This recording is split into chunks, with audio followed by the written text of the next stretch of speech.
teman-teman pengurus masjid Raudhatul Jannah, seluruh teman-teman panitia yang sudah berusaha maksimal untuk pelaksanaan tabligh akbar ini, dan tentu tidak lupa juga teman-teman yang hadir di sini. Semoga Allah Subhanahu wa taala mengikhlaskan niat dan menjadikan ini sebagai amal saleh. Sekali lagi jazakumullahu khairan.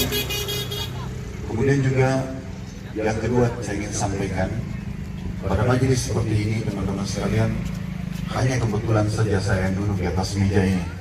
Tapi bukan berarti saya lebih tahu daripada Anda. Saya pun manusia biasa yang terus belajar, dan kita sama-sama belajar. Hanya saja kita ingin menjalankan firman Allah Subhanahu wa taala, "Fadzakir fa inna dzikra tanfa'ul mu'minin." Selalu saling memberikan peringatan, karena peringatan sangat bermanfaat bagi orang-orang beriman.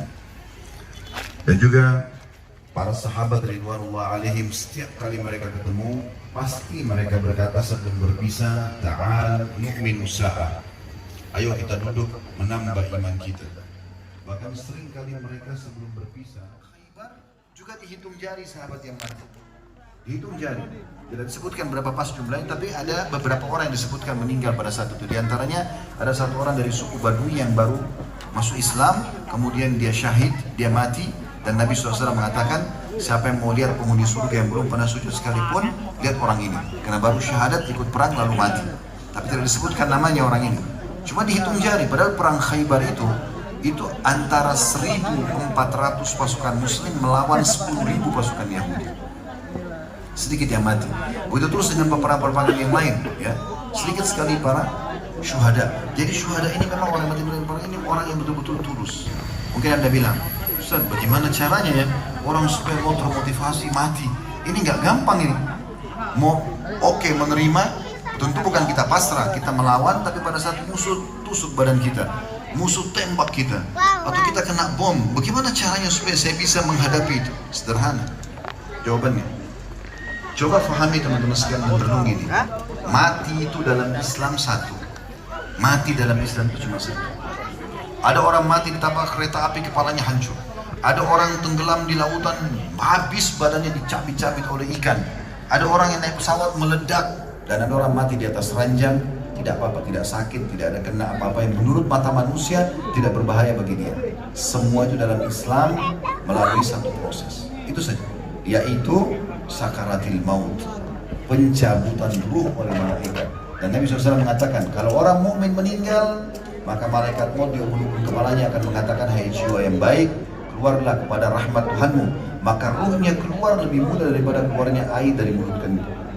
Anda lihat kendi air, kalau Anda keluarkan air dari mulutnya itu mudah sekali keluar air, begitu ruhnya orang mukmin keluar. Insyaallah semoga kita termasuk.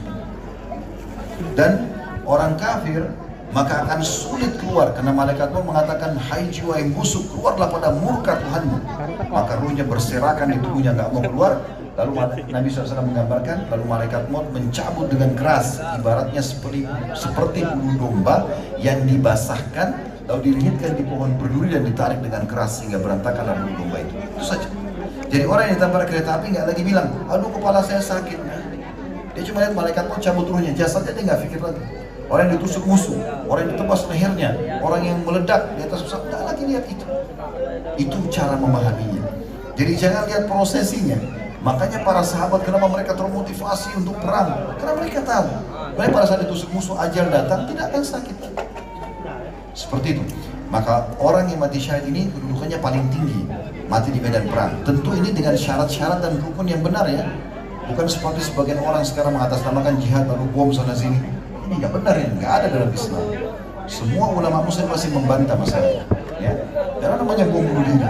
Sekarang bom bunuh dirinya kalau dia mati syahid. Orang kalau masuk medan perang hadapi musuh, dia kena bom mati syahid. Itu pun tergantung dari keikhlasan dia. Kemudian yang kedua, dalam hadis Abdullah bin Bushr ini, selain al-qatilu fi sabilillah syahid, orang yang berperang di jalan Allah terbunuh mati syahid. Wal mat'unu syahid, orang yang kena wabah taun atau wabah secara umum adalah syahid. Wal mabtunu syahid, orang yang mati kena penyakit perut juga syahid. Wa man mata fi sabilillah fa huwa syahid. Dan barang siapa yang mati sementara dia sedang berada di jalan Allah, seperti menuntut ilmu, mencari rezeki yang halal, ya. Pokoknya dia di jalan benar gitu ya, silaturahim keluarga, maka ini insya Allah mudah-mudahan masih dianggap mati syahid. Riwayat yang lain, Jabir bin Atiq radhiyallahu anhu mengatakan, dan hadis ini diriwayatkan oleh Abu Daud, dan juga hadis ini disahihkan oleh para ulama hadis.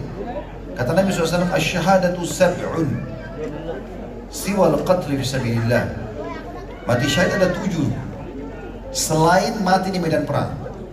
Berarti ada tambahannya. Kalau tadi kan disebutkan ada 5, ini ada 7. Kalau tadi pun 5 itu sudah masuk mati syahid di medan perang. Kalau ini Nabi SAW tambahkan lagi. Ini karunia yang luar biasa untuk kita. Kata Nabi SAW, mati syahid itu ada 7 selain mati di medan perang.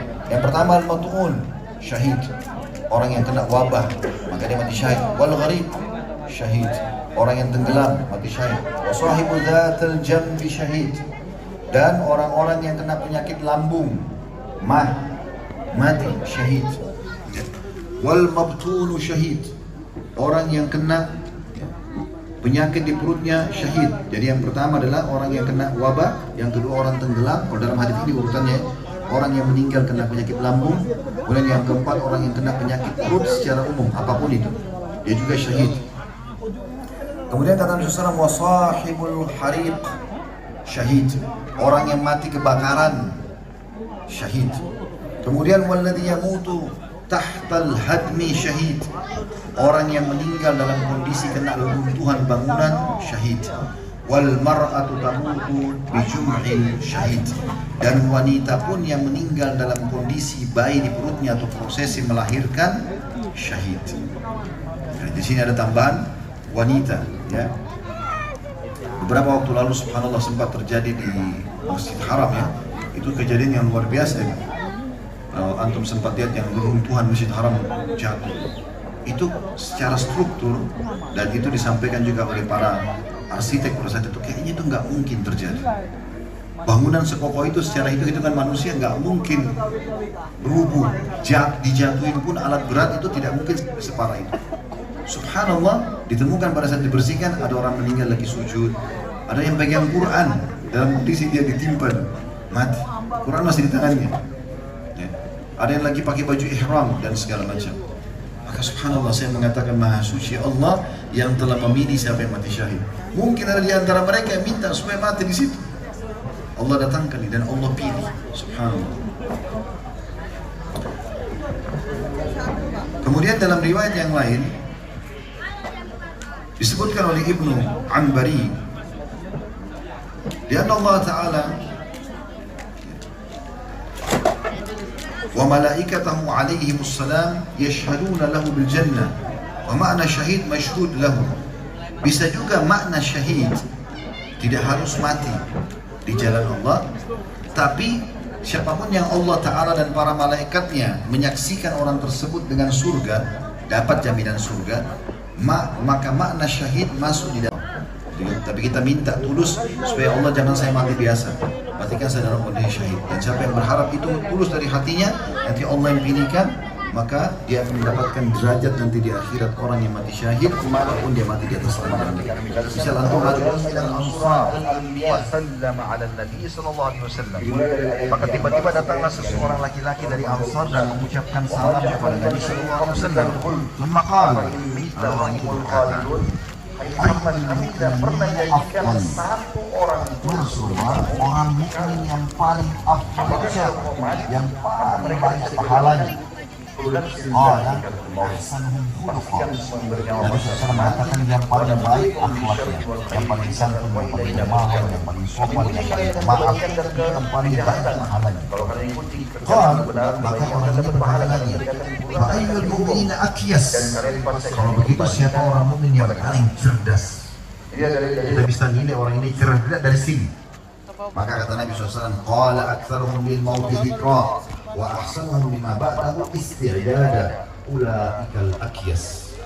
Orang mukmin yang paling cerdas adalah orang yang paling banyak mengingat kematian di antara mereka dan selalu mempertindak dan memperbanyak persiapan